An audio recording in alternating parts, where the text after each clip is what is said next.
RingCentral will completely transform the way you work. It gives you built-in AI across all your business conversations. Your phone system has an AI receptionist that answers calls 24/7. Your video meetings have AI that takes notes instantly.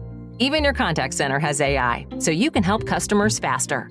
It all comes together in one reliable platform for effortless AI communications. See for yourself at ringcentral.com. RingCentral, voice of your business. Every team, every topic, everywhere.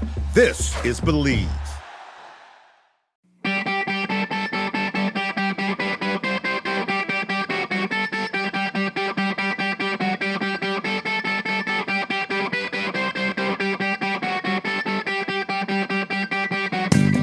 All right, welcome to Short Shifts. I'm Jeffrey. Scott Lavecchio here. Toph has no idea what this topic is here today. Toph, one that I don't think we've talked about, control breakouts. All right.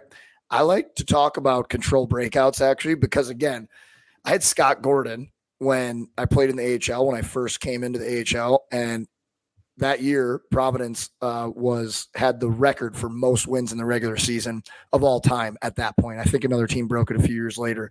But I came into this team and they were so dialed. Their systems were so tight, face-off plays, all that stuff. I loved their control breakouts or ours that we did. So I want to talk about control breakouts, setting up to defend one, and then different control breakouts that you've seen or that you like or that you've seen have been successful. Interesting. Because I'm not a huge fan of controlled breakouts. Oh, so really? They happen all the time in pro hockey, though. Yeah, I know, but I'd rather get it going. So I think the biggest thing with controlled breakouts is like you really want to have at least a couple people coming up with speed, right? And so whether it's a D and wing or whatever, whoever's coming back, like make sure you're getting back and you're coming up with speed, coming up together. I think that's important because honestly, like a lot of teams defend this and just matching up, take away all the options, like have somebody kind of in front of the net and again, like if you're that F1 that's kind of in charge of the D behind the net that stopped, like force him out on his backhand. So like take away, the Can forehand. you explain that? Because there's probably people who don't know what that means. So if you're a lefty coming out from behind the net, you're going to come out the left side. That's your more comfortable side because you're coming out the forehand side. If you have to come out on the right side of the net, now you're like basically on your backhand. So if you as the F1 can kind of like force and put your stick in the lane on the left side so he can't go up his forehand side, then it's a lot tougher to do that. What do you think about that? I love that. And that was one of the rules that Gordo had when I played in Providence. It was like, no matter what, you shade so hard to the forehand side that even if you get beat up the ice a little bit at the start, like you have to push them over to their backhand or when I was playing the AHL that time, a lot of teams control breakout would be one D behind the net, another D in the corner. Somebody would come and swing down into the open corner. And it was like, you can't let that D pass it to the other D who's on their forehand either. Like we want to force them like this way. So yeah, dude, totally get it. Like the goal is it's chess. I love control breakouts because it's chess. It's like you guys are trying to set something up. We're trying to set up to defend that. Like who's going to win this chess battle? Yeah, no, that makes sense. It slows the game down. If you got a lead in the third period. Waste time. Yeah, stay back there. Force them to have to chase you, and that's where you got to get really good. Like I think a really good skill for D to learn is how to use the net, and that's not even necessarily from like a control breakout perspective. That's just in anything, getting the puck on the D zone and being able to use the net. Shield off that forechecker with your knee, and your shoulder. So they almost have to like run into the net. Yeah. Crosby does it really well offensively. He's always like going towards the net and like edging like a certain way to make the D-man run into the net, or he'll turn right around the net, then turn back, and like D-men lose where they are. They forget the net's there, and now he's got some time to go behind the net to the other corner. Like I watched Sidney Crosby art of puck protection before every game the last probably like 4 years of my career. Every single game, every single game I watched it, and like the way that he did things down low, unbelievable video. If you guys are looking to learn about puck protection, it's called Sidney Crosby, The Art of Puck Protection. Go on YouTube, watch it. Seriously, it is amazing. If you want to learn Sidney Crosby puck protection, go to YouTube and type in Sidney Crosby puck protection. It's The Art of Puck Protection. Yeah. So like, I think another thing you got to be aware of is typically you're trying to spread the defensive team out in some capacity. So you do have some people that are coming back with speed, and then you have either one or two other people that are posted out by either the red line or the far blue line. So their D have to respect you, which opens up ice. And so a lot of times what you'll kind of see is like, you'll try a team will give it to, one of the forwards or one of the people that are circling back and getting speed in their own zone. They'll fire it up, or that D will just fire it up to one of those people that are kind of posted out past the red line. And then they're going to try and chip it into an area where now these people coming up with speed can go get it. And it's not the sexiest thing in the world, but when another team is in their structure, doesn't matter if it's a controlled breakout or whatever. Like, and so if somebody's in their structure, it's hard to get through and get a clean entry. It just is. Teams are too good structurally to be able to do that.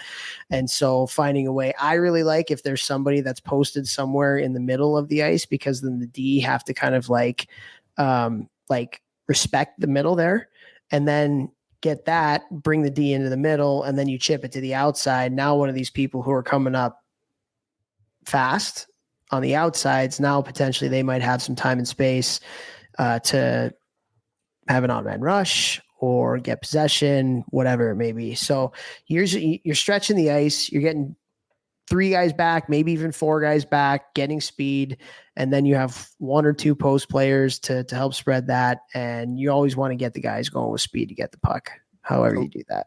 Love that. What the only difference that we did in Providence was, instead of posting a guy standing still in the middle of the ice, we would start in the offensive zone while the puck was in our D zone behind the net, and you would wait there until either the D man stepped out and fired a clapper at you, like coming through the offensive zone back towards your own zone. So skating towards your own net.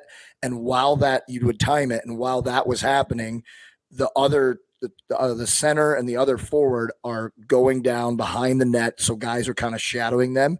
And then as soon as whatever starts to play, they're sprinting. And then it's that guy's job in the middle of the ice, coming through the middle, to tip it and make a pass, like tape to tape, like boom, boom, little one touch off to one side to raise your blade, let it go into the offensive zone with the 2 wingers going after it. Maybe somebody backs off you because they think you're going to chip it, and you kind of get it, turn, have a little bit of time while the other guys cross. We did one in Omaha where it was real weird, and this is back in the day, to catch teams off guard. We get the puck behind the net, and like you say something or hit your stick or something, and like 4 guys would go to the 4 corners of the blue line, and they would just rip it up to one of the guys, and that always caught teams off guard. I know they're not like, you don't want to get caught set up back there because it's usually harder on the offensive zone if the defensive team gets set in it. But I love that it was like, who's going to win here? Like, we know what you're doing, and you know what we're doing, and what are we going to do here? Yeah. Yeah. And that's, offensively. Defensively, I like matching up.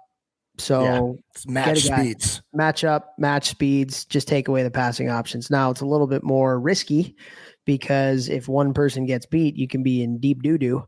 Deep duty. Going back. But still, like, if you're taking passing lanes away and you're forcing the D to go up their backhand side, whoever has the puck behind the net, you're putting yourself in a pretty good situation because you've put them in tough passing structure. They don't have as many options. Yeah.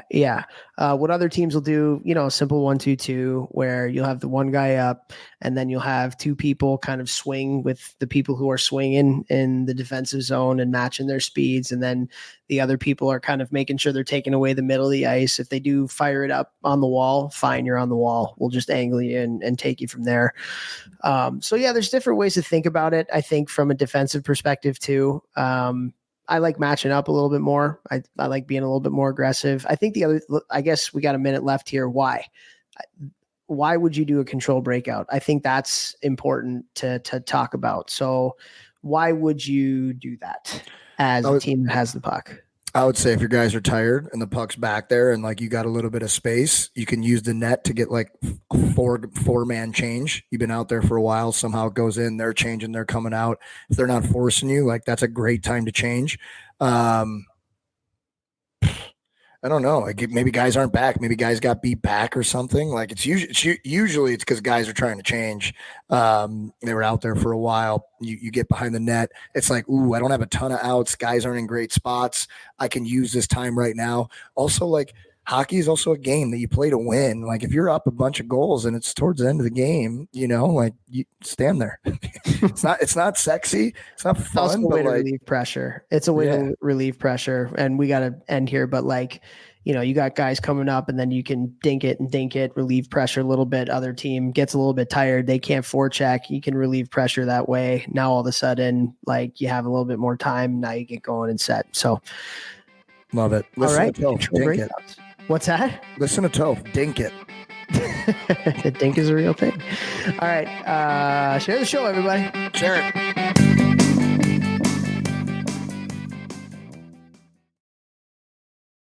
RingCentral will completely transform the way you work. It gives you built-in AI across all your business conversations. Your phone system has an AI receptionist that answers calls 24/7. Your video meetings have AI that takes notes instantly. Even your contact center has AI, so you can help customers faster. It all comes together in one reliable platform for effortless AI communications. See for yourself at ringcentral.com. RingCentral, voice of your business. If you like the show, please take a moment to rate, review, and subscribe. It really does help the show to grow. Thank you for listening.